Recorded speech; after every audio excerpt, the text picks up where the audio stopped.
The notice was taped to the front door of the Hartwell Arms at 6 in the morning on Christmas Eve, and by the time Imani Brooks came down the stairs in her coat, 3 of her neighbors were already standing in the cold reading it twice, the way people read a thing they cannot afford to be true. Vacate by January 15th, building deemed unsafe for continued occupancy. Signed on behalf of the management company in a small confident signature that none of them recognized. Imani read it once. She did not gasp, and she did not curse, and she did not lean on the wall, the way the man beside her was leaning. She had $31 in her checking account, a 7-year-old daughter asleep upstairs under 2 blankets, and a shift that started in 90 minutes. She read the notice once, took a photograph of it with her phone, and pulled the corner of the tape loose so the paper would not freeze to the glass. What she did not know, standing there in the grey light with her breath hanging in front of her, was that the man who owned the building she was being ordered to leave had eaten a vending machine sandwich on the bench across the street the night before, and that she had been the only person in 11 days to stop and speak to him as if he were a person. She did not know it yet. By the end of the month, everyone would. Imani had lived in apartment 4C for 6 years. She had moved in 3 weeks pregnant and freshly alone, with a folding table, a mattress and a box of her grandmother's dishes wrapped in dish towels, and she had built a life inside those 4 rooms, 1 paycheck at a time. She worked as a home health aide, 5 mornings a week and most Saturdays. She let herself into other people's houses and lifted other people's parents out of bed, washed them, fed them, listened to the same stories told 4 times, and clipped the toenails of strangers who cried when she did it gently. The agency paid her $16 an hour. After taxes and the bus and the cost of Naya's after-school program, there was never anything left over, and yet somehow every month there was rent. Because Imani had decided long ago that whatever else went unpaid, the roof over her daughter would not. She was good at the work in a way the agency never measured. She knew that Mr. Salah Pruitt across the river would not take his morning pills unless she set them in his palm and named each one, because that was how his late wife had done it for 50 years. She knew that Mrs. Delacroix on the east side, like the blinds, opened a particular 3 inches, so the light fell on her husband's photograph and not in her eyes. She kept a small spiral notebook for the clients too, a separate one with their preferences and their medications and the things they were afraid of, and she carried it the way some women carry a wallet, because she had learned that the difference between care and mere labor was almost always written down somewhere by somebody who bothered to notice. The agency thought of her as a body that arrived on time. The people she lifted thought of her as the best part of the day. She knew which estimation was the true one, and she let that be enough, most days, because most days it had to be. The Hartwell Arms was not a beautiful building. It was a square brick box from another century, 6 floors, 42 units, a lobby with a cracked tile floor, and a radiator that knocked like a man asking to be let in. The elevator had not worked in 2 years. Even so, the rent was the kind of rent that did not exist anymore in that part of the city, and the people inside it had become something close to a family without ever deciding to. Mrs. Okafor and 2B watched Naya for an hour after school until Imani got home. The Ramos brothers on the first floor jump-started cars in the lot for anybody who asked. There was a tenant phone tree, 41 numbers long, and Imani was the one who had made it. She was the one who knew that the boiler in the basement only held pressure if you bled the 3rd valve before you lit it, because she had stood beside the old superintendent and watched him do it, until she could do it herself. She was the one who kept a spiral notebook of every repair the building needed and every promise the management company made, dated in her small, even handwriting, because she had learned a long time ago that a promise you cannot prove is a promise that did not happen. For 2 years that notebook had been filling up. The management company was called Crane and Vale. They had taken over the building's affairs from the elderly owner some time back. The tenants understood, though none of them had ever met the owner, and most assumed he had died. What they met instead was Dom Avery. Dom Avery was the regional director, a tall man of 44 in good shoes and a grey top coat who appeared at the Hartwell Arms perhaps once a season and looked at the lobby the way a man looks at a stain. He had a way of talking that made you feel he had already left the conversation. When the hot water failed for 9 days in February, Imani called the management line 11 times, and on the 12th call, Dom Avery himself came on and told her, in a voice as smooth as a bank floor, that the repair was scheduled, that these things took time, that she would have to be patient. The hot water came back the day before the city inspector was due. It went out again the day after he left. She wrote that down too. What Imani did not have the words for, but had the notebook for, was that the building was being starved on purpose. The repairs that were promised were not coming because they were never meant to come. A boiler that fails, a roof that leaks, a stairwell light that stays dark long enough, these are not neglect when a company wants a building empty. They are a strategy. And an empty building on that block, with the new development going up 2 streets over, was worth a great deal more than a full one, paying the kind of rent that did not exist anymore. Imani did not know all of that on Christmas Eve. She knew the shape of it, though. She had felt it, the way you feel. Weather coming the night before the notice went up, she had worked a double. Her last client was an old man named Mr. Sensei Pruitt, who lived alone across the river and had no one, and she had stayed 40 minutes past her hours, because he had gotten confused about what day it was, and she could not make herself leave a frightened man alone in the dark. By the time she got off the bus near the Hartwell Arms, it was almost 9, and the cold had teeth. There was a man on the bench across from the building. She had seen him before. 3 nights that week, maybe 4. An older black man, heavy-set and slow-moving, in a brown canvas coat, gone shapeless at the shoulders and a wool cap pulled down to his eyebrows, sitting on the bench by the bus shelter with a paper bag beside him and his hands pushed into his sleeves. The other tenants had started to talk. Someone had called him a problem. Someone had said somebody should call about him. Imani had heard a woman in the lobby say she did not feel safe with him sitting out there, and Imani had thought, but had not said, that the man was not the one who should be afraid of the cold. That night she stopped. She did not plan to. She was tired in the particular way that lives in the lower back, and she had $4 in cash and a $5 bill folded in the inside pocket of her coat that was meant for Naya's school the next morning, a small gift exchange where every child was supposed to bring something. And Imani had not yet figured out what $5 could buy that a 7-year-old would not be ashamed to put on the table. The man looked up, though, when she passed, and his eyes were clear, and he said good evening to her the way men of a certain generation say it, like a small bow. So she stopped. "You eat today?" she asked him. He considered the question as if it were a serious one, which she appreciated, because it was. "I had something this afternoon," he said. "That's not what I asked," he almost smiled. "No," he said, "it isn't. There was a diner half a block down that stayed open late, and Imani thought of it, and then she thought of her $31, and the rent and the heating bill and the after-school program, and she did the arithmetic she had done 1,000 times, the arithmetic of a woman who has learned exactly how far a dollar goes and exactly how far it does not. She had $4 in cash.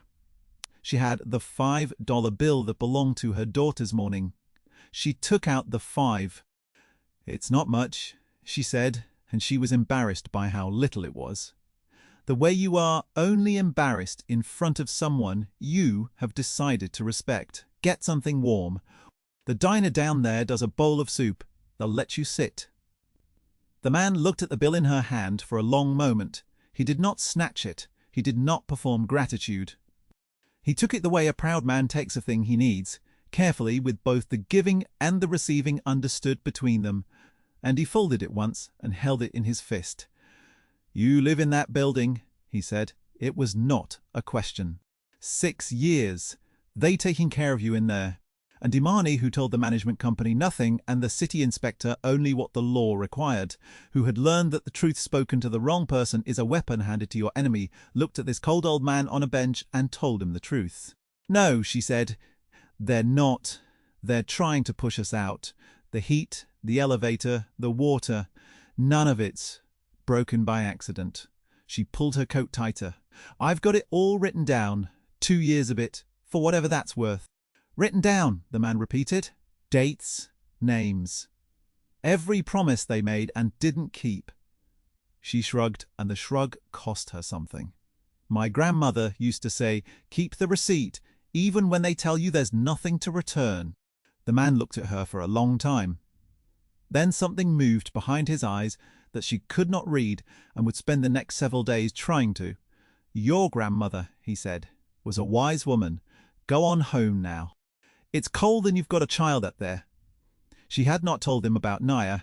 She thought about that on the stairs, 4 flights up, because the elevator was dark. She had not told him about Naya.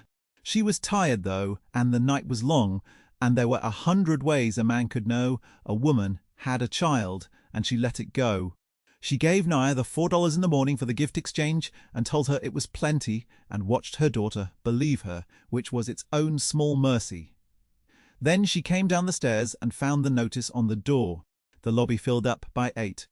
Ward moved through a building like that faster than any phone tree, and by the time Imani came back down after getting Naya to the neighbours, there were a dozen people crowded around the cracked tiles, and Mrs. Okafor was crying without making any sound, and one of the Ramos brothers was reading the notice out loud in Spanish for his mother, and the radiator knocked and knocked like it wanted in. Vacate by January 15th. 3 weeks. In the dead of winter with a holiday on top of them and not one of them with anywhere to go. "They can't do this," somebody said. "They're doing it," somebody else said. Imani did not say anything at first. She stood at the edge of the crowd and read the notice a third time, and what she noticed was the language deemed unsafe for continued occupancy. There was a city process for that. A building did not become legally unsafe because a management company said so on a piece of paper taped to the glass.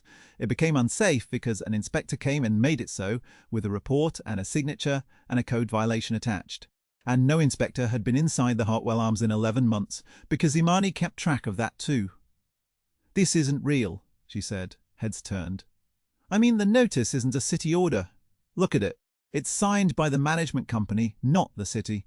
If the building was condemned, there'd be an inspector's report, there'd be a case number, there'd be the city seal." She held up her phone with the photograph of the notice. "This is them trying to scare us into leaving before they have to make it legal. Because making it legal costs them money and takes them months and gives us time to fight." "Fight with what?" said the man who had been leaning on the wall. His name was Royce. He was the building's superintendent, a wiry man in his 50s who had taken over after the old super retired, and lately he had not been able to look any of them in the eye. Imani looked at him then, and she saw something in his face that she filed away, not cruelty, shame. The particular collapsed look of a man who has been made to do something he cannot defend. "With what's true," she said, "and with what I've got written down." She did not raise her voice. She did not need to. Something in the lobby shifted then, the way a room shifts when one person decides to stop being afraid, and 41 frightened people looked at the woman from 4C with the spiral notebook, and for the first time that morning the air did not smell entirely of the end of things. She started that day.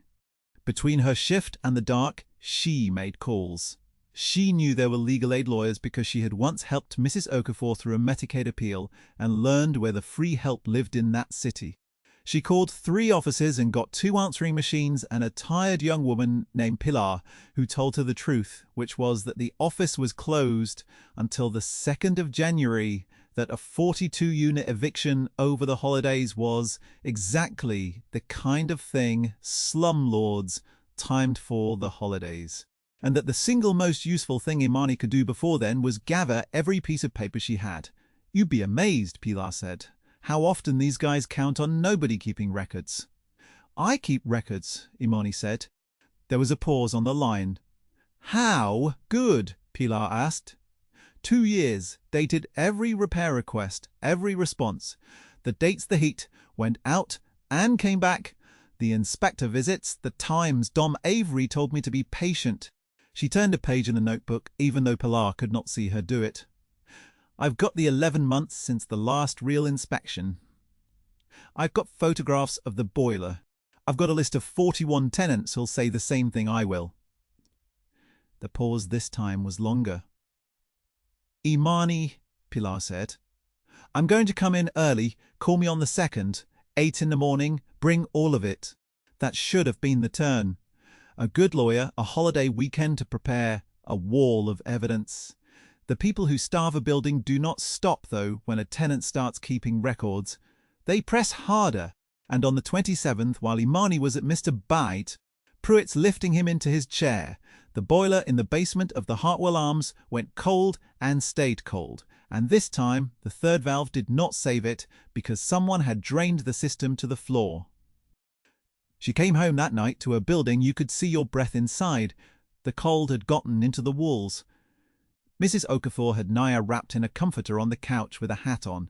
3 of the oldest tenants had already gone to stay with relatives.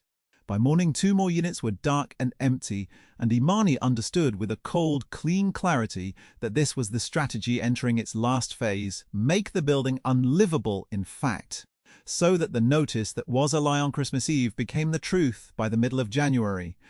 She went down to the basement with a flashlight. The boiler had not failed, it had been emptied. There was a drain cock at the base of the return line, and it had been opened with a wrench and left open, and the gauge read 0, and the floor was a sheet of ice where 40 gallons of system water had run out and frozen. This was not neglect. A man had come down here with a tool and made a decision. She knew this boiler. She had stood beside the old superintendent the winter before he retired, and watched his hands until she could do what his hands did, and she knew that a boiler does not lose its whole charge overnight from age. A leak weeps. A leak leaves a stain that grows over weeks, a slow rust bloom you can date by how far it has spread. This floor had no stain. It had a flood, frozen mid-spread, a clean, bright sheet of ice that had been water yesterday and was ice today, and 40 gallons does not leave a system in a night unless a hand opens the door and lets it.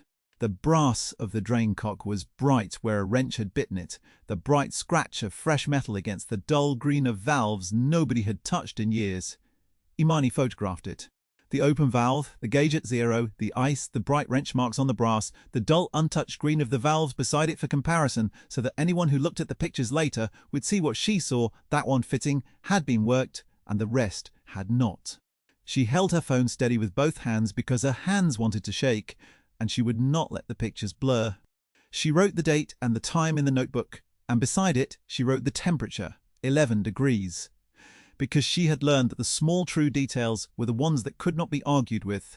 Then she climbed the stairs in the cold and went and knocked on Royce's door. He opened it on the chain at first.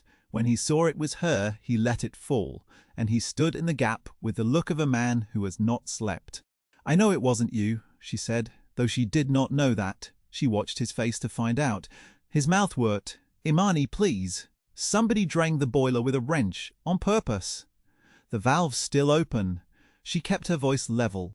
"You're the only one with the basement key besides the company, so either you did it or you know who told you to leave the door unlocked." Royce's eyes filled, which she had not expected, and he put his hand over his mouth the way Mrs. Bretch. Okafor had put her hand over her mouth at the notice, and for a moment the wiry hard man looked like somebody's grandfather. "He told me my granddaughter's lease across town was month to month," Royce said, so quietly she had to lean in. "Crane and Vale holds the paper on her building too. Avery sat in my kitchen and told me if this place wasn't empty by the 15th. Keisha and the baby would be the ones on the street." His voice broke on the baby. "I didn't drain it. I swear to you on my life I didn't. I unlocked it though. He sent a man, I unlocked the door, and I went upstairs and I put the television on loud, so I wouldn't hear it. And God forgive me, that's the truth." Imani stood very still. She could have hated him. It would have been easy, and it would have been fair, and a smaller part of her wanted to. She had spent 6 years in that building, though, learning that the people who hurt you are often people who have been frightened into it by people who will never be frightened of anything, and that the question worth asking is not who turned the valve, but who put the wrench in his hand. "Would you say that," she asked, "to a lawyer? With your granddaughter protected, would you put your name to it?" Royce looked at her for a long time. Then he nodded once.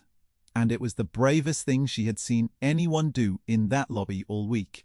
"Write it down," he said. "I'll sign it." She wrote it down. He signed it that night in the cold, by flashlight, and she dated it. and she folded it into the notebook with the photographs of the open valve and the 11 months of starved repairs, and the notebook had stopped being a record of complaints and become something else. Evidence. She did not see the man on the bench again that week. She looked for him every night on her way home with a thermos of soup in her bag that she had started carrying for him, and the bench stayed empty, and she told herself he had found someplace warm, and she hoped it was true.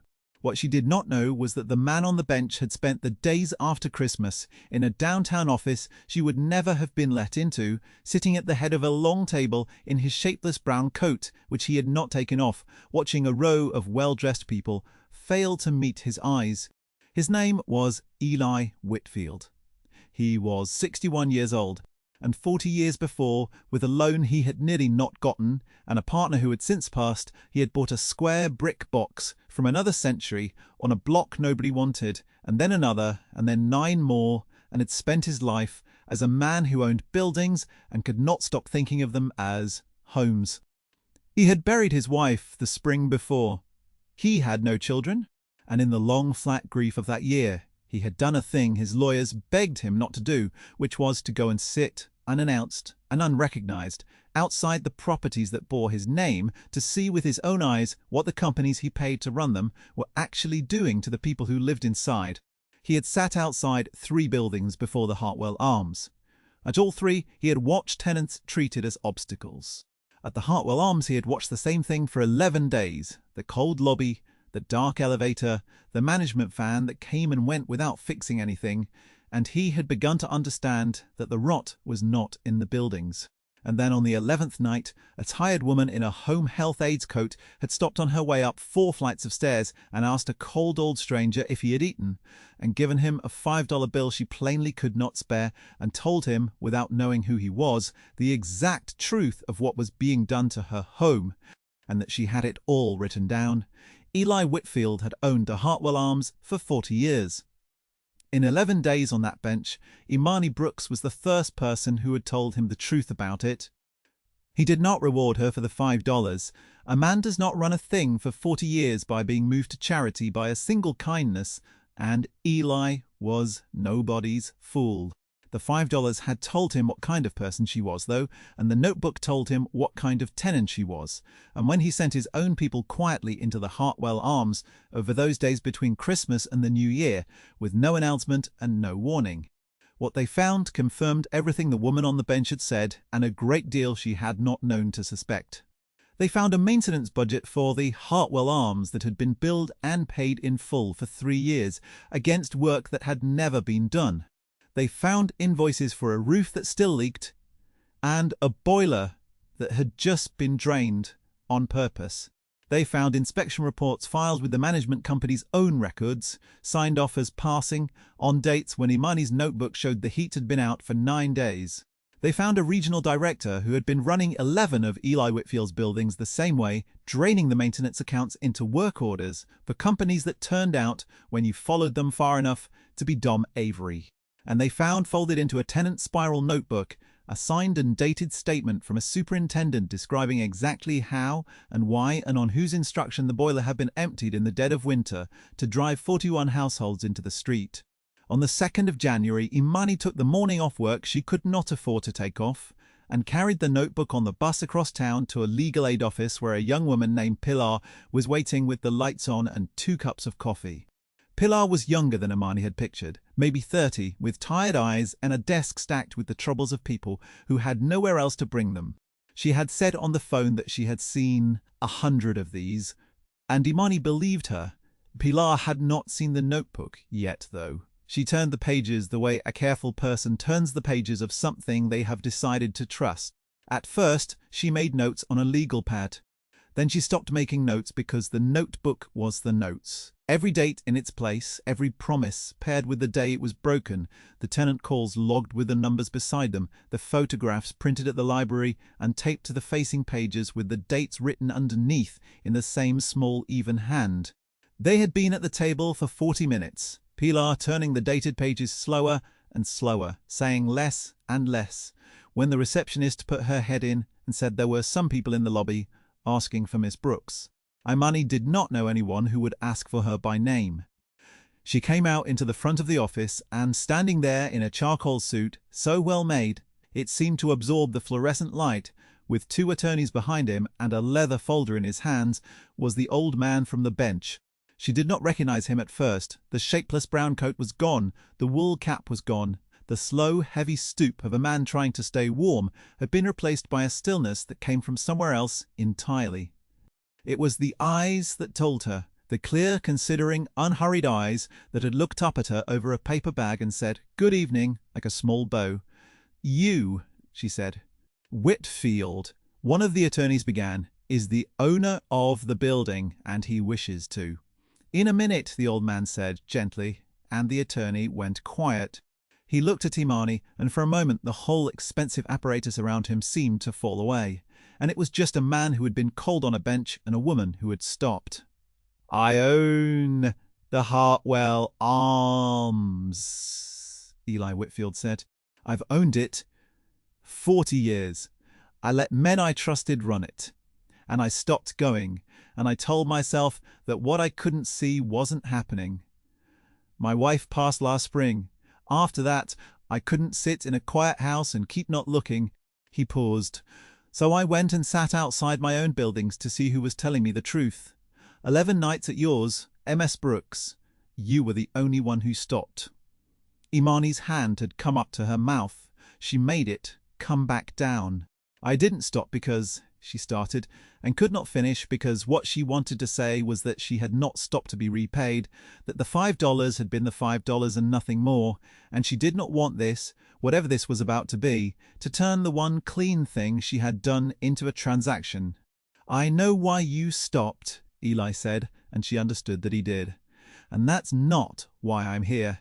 He set the leather folder on the receptionist's counter and opened it and turned it so she could see. And it was not a check. It was the building, 40 pages of it. Deeds accounts, the maintenance records, the falsified inspections, the work that had been paid for and never done. "I'm here because you kept the receipt," he said. 2 years of it. When nobody told you to and nobody was going to pay you for it and you had every reason to be too tired. The lawyers I pay to protect that building couldn't tell me what was happening inside it. You could because you wrote it down." He almost smiled the way he had almost smiled on the bench. "Your grandmother was right. It came out then over the next hour at Pilar's table with the coffee gone cold, and it came out the way the truth comes out when someone with power finally decides to look. Dom Avery had not been negligent. Negligence would have been a kind of mercy. He had been deliberate and organized and patient, and he had protected himself the way careful thieves do. The work orders ran through shell companies. A careful auditor would need months to unwind. The inspection reports were forged on real forms. Eli's people had prepared a paper trail blaming the building's decline on the tenants themselves, on misuse and vandalism, so that if anyone ever asked, the failure would have a face, and the face would not be his. He had built a defense. He had simply never imagined it would have to stand against a home health aide with a spiral notebook and a superintendent willing to sign his name. "He covered the company's tracks," Pilar said slowly, turning a page. "He didn't cover yours. He didn't know yours existed." She looked up at Imani. "Your dates line up against his forged inspections like a key in a lock. The day his report says the heat passed inspection, your log says it had been out 9 days, and you've got the tenant calls to back it. He fabricated a record, you kept a real one. A real one always beats a fake one if somebody's keeping it." "Somebody was," Eli Whitfield said. They did not destroy Dom Avery. Imani would remember that, afterward, as the part that surprised her.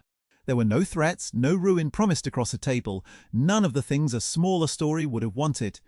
Eli Whitfield was too old and had buried too much to confuse vengeance with justice. What happened instead was quieter and, in the end, heavier. The contract between Whitfield Properties and Crane and Vale was terminated for cause, the cause documented in 40 pages. The forged inspections and the drained boiler and the 3 years of paid-for work that never happened were turned over, with the superintendent's signed statement and the tenant's 2-year log to the people whose job it was to look at such things. Dom Avery was not struck down. He was simply, finally seen, And a man who has built his whole arrangement on not being looked at closely does not survive being looked at closely. The last time Imani saw him was in February in a hallway outside a hearing room, where he stood in his good shoes and his grey topcoat, looking smaller than she had remembered, as if the topcoat had been built for a larger man. He looked at her, and she saw him understand who she was. The woman from 4C, The Notebook, and she watched him search for the smooth thing to say, the patient condescending thing, and find that there was nothing left in the drawer where he kept it. "You should know," he said finally, and his voice did not have the bank floor smoothness anymore. "Those records of yours don't prove intent. A failing boiler isn't a crime." "You're right," Imani said.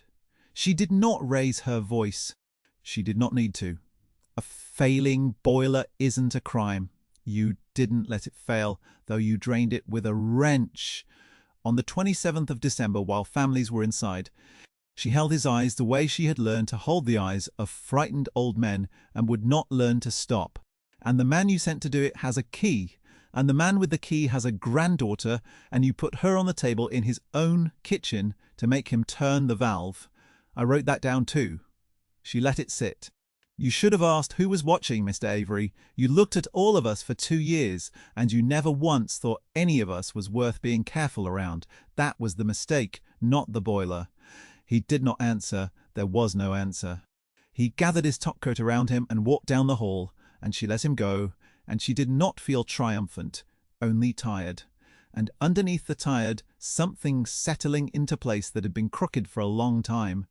The Hartwell Arms did not empty out in January.